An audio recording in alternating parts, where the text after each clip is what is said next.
इस वीडियो में जानेंगे कि आईवी फ्लूइड को जो बॉटल होते हैं वो कितने प्रकार के होते हैं और उसका क्या कंपोजिशन होता है, उसका क्या यूज होता है, उसका क्या डोज क्या है, उसका प्राइस क्या है।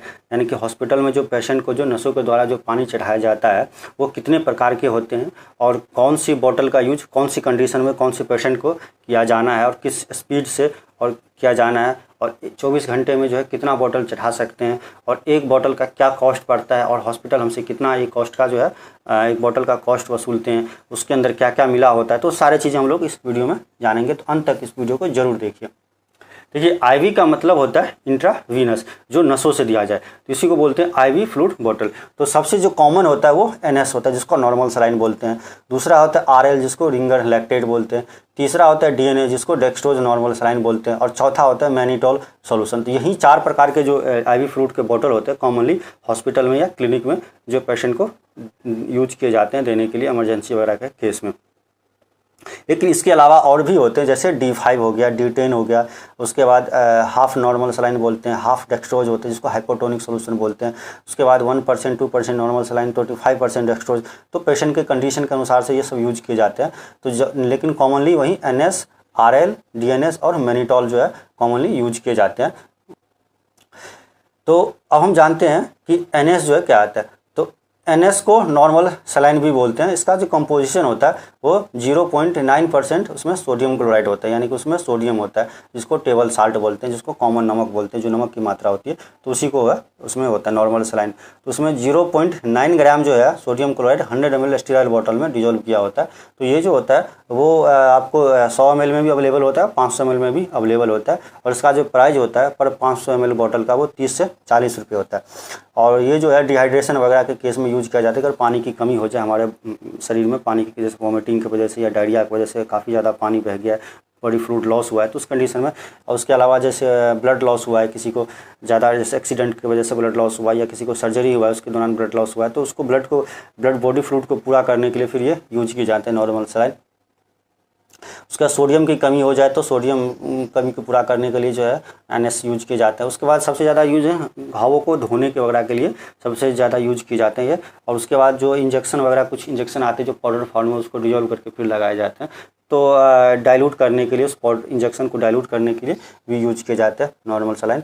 और इसका जो है आपका एक दिन में जो है यानी कि 24 घंटे में 1.5 से 2 लीटर यूज दे सकते हैं एक पेशेंट को, यानी कि 2 से 3 बॉटल यूज किया जा सकता है। और इसका जो देने का जो स्पीड होता है किसी भी आईवी फ्लूइड का, वो आपको 45 से 1 घंटा यानी कि 45 मिनट से 1 घंटे तक में जो एक बॉटल देना चाहिए, लेकिन नॉर्मल पेशेंट के। लेकिन अगर किसी को सीवियर प्रॉब्लम है तो फिर उसको जो है 10 मिनट में, 20 मिनट में, 30 मिनट में भी जो एक पूरा बॉटल दे सकते हैं। डिपेंड्स करता है पेशेंट की कंडीशन पर, वो डॉक्टर अपने हिसाब से देख के फिर देते हैं कि कौन से पेशेंट को कौन सा बॉटल देना है और किस स्पीड से वगैरह देना है। ये जो आइडियल होता है वो जो डायबिटिक पेशेंट होता है उसके लिए आइडियल माना जाता है ये नॉर्मल सलाइन, उनको जो सबसे ज़्यादा यूज किए जाते हैं। और जब किसी को सीवियर किडनी प्रॉब्लम है या हार्ट प्रॉब्लम है या लंग्स में पानी भरा हुआ है तो उसको फिर NS जो है यूज नहीं किए जा सकते हैं। जो सबसे ज़्यादा जो यूज किए जाते हैं वो होता है RL, जिसको हम बोलते हैं रिंगर लैक्टेट, जिसको कई सारे नाम जैसे हार्टमैन सोल्यूशन हो गया या D5RL हो गया, तो इसको एक रिंगर सोल्यूशन भी बोलते हैं। इसका जो कंपोजिशन होता है इसमें आपका 5% लैक्टेट होता है, बाकी सोडियम क्लोराइड होता है, पोटासियम क्लोराइड होता है, मैग्नीशियम क्लोराइड होता है, कैल्शियम क्लोराइड, ये सारे इसमें मिनरल्स जो है इलेक्ट्रोलाइट्स वगैरह बैलेंस इलेक्ट्रोलाइट्स होता है इसमें। इसीलिए जो इसको जो है सबसे ज़्यादा यूज किए जाते हैं और NS के मुकाबले सबसे ज़्यादा जो है बेटर माना जाता है RL को। इसलिए इसका जो कॉस्ट भी होता है वो थोड़ा 10 रुपये ज़्यादा होता है, यानी कि 40 से 50 रुपये पर 500 ml बॉटल होते हैं। और इसका जो सबसे ज़्यादा यूज किया जाता है डिहाइड्रेशन वगैरह, सीवियर डिहाइड्रेशन हुआ है किसी को, या पानी ओरली वो पानी नहीं ले पा रहे या खाना नहीं खा पा रहे हैं, या वोमिटिंग हो रहा है, डायरिया हो रहा है, तो उस कंडीशन में जो है ये सब यूज किए जाते हैं, जैसे पेनक्रिएटाइटिस वगैरह के केस में। और सीवियर ब्लड लॉस हुआ जैसे ट्रॉमा वगैरह, सर्जरी वगैरह, अनकॉन्शियस है तो उस कंडीशन में जैसे कि अगर किसी को एक्सीडेंट हुआ है तो ब्लड लॉस हो गया है, किसी को सर्जरी हुआ है ब्लड लॉस हुआ है, तो ब्लड क्या है बॉडी फ्लूइड्स होते हैं वो लॉस हुआ है, तो उसको भरने के लिए जो है फिर RL यूज किए जाते हैं। उसके बाद अगर किसी को BP कम है तो फिर BP बढ़ाने के लिए जो है वो RL का यूज किया जाता है, उससे BP बढ़ जाता है। और उसके बाद अगर किसी को शॉक लगा है, जैसे इलेक्ट्रिक शॉक वगैरह लगा है, बेहोश हो रखा है, तो उस कंडीशन में RL का यूज किया जाता है। या किसी को जल गया है तो उस कंडीशन में भी RL यूज किए जाते हैं। और एसिडोसिस यानी कि अगर बॉडी में अगर एसिड की मात्रा ज़्यादा बन रही है, एसिड बन रहा है तो उस कंडीशन को न्यूट्रलाइज करने के लिए, एसिड बेस को बैलेंस करने के लिए भी RL यूज किया जाता है। किसी को वीकनेस हो रखा है या खाना नहीं खा पा रहे तो उस कंडीशन में भी लैक्टेट यूज किया जाता है, क्योंकि जो 5% जो लैक्टेट होता है वो बाद में ग्लूकोज में कन्वर्ट हो जाता है, तो वो होता है लैक्टेज का मतलब ग्लूकोज ही होता है 5%। तो इसका जो है आप वही है 150 से मतलब 1 से 1.5 लीटर ये जो है पर पूरे दिन में आप यूज कर सकते हैं इसको 24 घंटे के अंदर, यानी कि 2 से 3 बोतल ही यूज कर सकते हैं मैक्सिमम एक पेशेंट को। और ये अगर किसी की बॉडी में यदि बेस की मात्रा ज़्यादा है, यानी कि अगर एसिड बेस उसका बैलेंस नहीं है तो उसको यूज नहीं कर सकते हैं। जिसको लैक्टेट का इंटॉलरेंस होता है उसको यूज नहीं कर सकते हैं, या जिसका हाई BP होता है उसको फिर ये यूज नहीं किया जा सकता। तो अब जो होता है तीसरा जो सबसे यूज ज़्यादा होता है वो DNS होता है, जिसको हम डेक्सट्रोज नॉर्मल सलाइन बोलते हैं, इसको D5NS भी बोला जाता है। तो इसका जो कंपोजिशन होता है इसमें 5% ग्लूकोज होता है, ग्लूकोज यानी डेक्सट्रोज होता है, 5% डेक्सट्रोज होता है और 0.9% नॉर्मल सलाइन।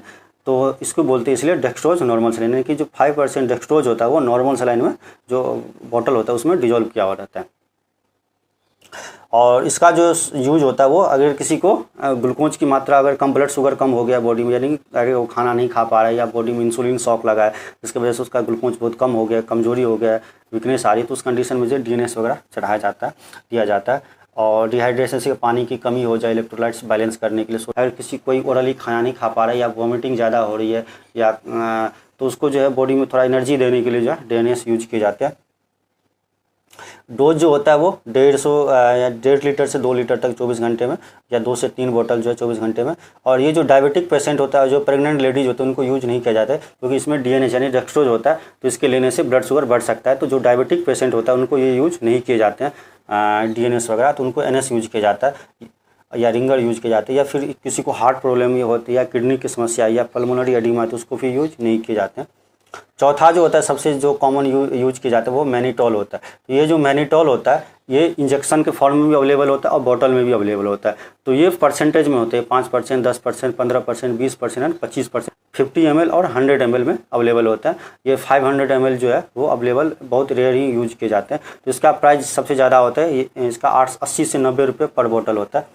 किसी को अगर यूरिन बहुत कम बन रहा है, यानी कि अगर यूरिन प्रोडक्शन बहुत कम हो रहा है, तो फिर उनको ये यूज किया जाता है ताकि यूरिन जो है शरीर में बनने लग जाए, यानी कि किडनी जो है उसको यूरिन फोर्स करे किडनी यूरिन बनाने के लिए। तो उस कंडीशन में, या फिर जो है उसको रीनल फेल्योर हुआ है, किसी को किडनी की समस्या जिसकी वजह से जो यूरिन नहीं बन पा रहा है, तो उस कंडीशन में, या ब्रेन में अगर किसी प्रकार का स्वेलिंग वगैरह हो रखा है, या ब्रेन में नर्वस सिस्टम में किसी को जो एडिमा वगैरह पानी भर गया, तो उस कंडीशन में किया जाता है। या आँखों में पानी भर गया है, आँखें फूल गया, तो उस कंडीशन में किया जाता है। तो बेसिकली जो है नर्वस सिस्टम से रिलेटेड जो समस्या होती है उसमें ये किए जाते हैं। और इसका जो मैक्सिमम डोज होता है वो 2 से 3 बोतल होता है 24 घंटे में, यानी कि एक बोतल देने के बाद उसको 5 से 6 घंटे बाद दूसरा बोतल देते हैं। और 24 घंटे में जो है 2 से 3 बोतल मैक्सिमम ही दे सकते हैं। और ये जो होता है 2 बोतल के बीच में 6 से 8 घंटे का गैप होना चाहिए।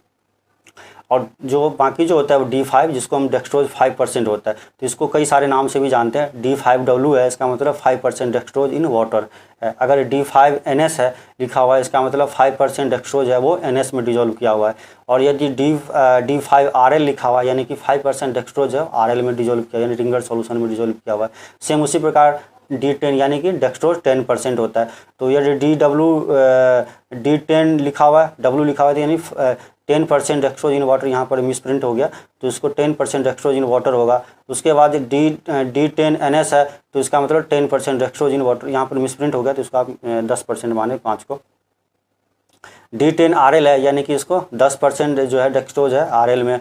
उसके बाद जो है, और उसके बाद सॉल्यूशन जो होता है वो जैसे मैंने बताया था कि आइसोटोनिक होते हैं। तो आइसोटोनिक जैसे NS हो गया, DNS हो गया, RL हो गया, ये आइसोटोनिक होते हैं।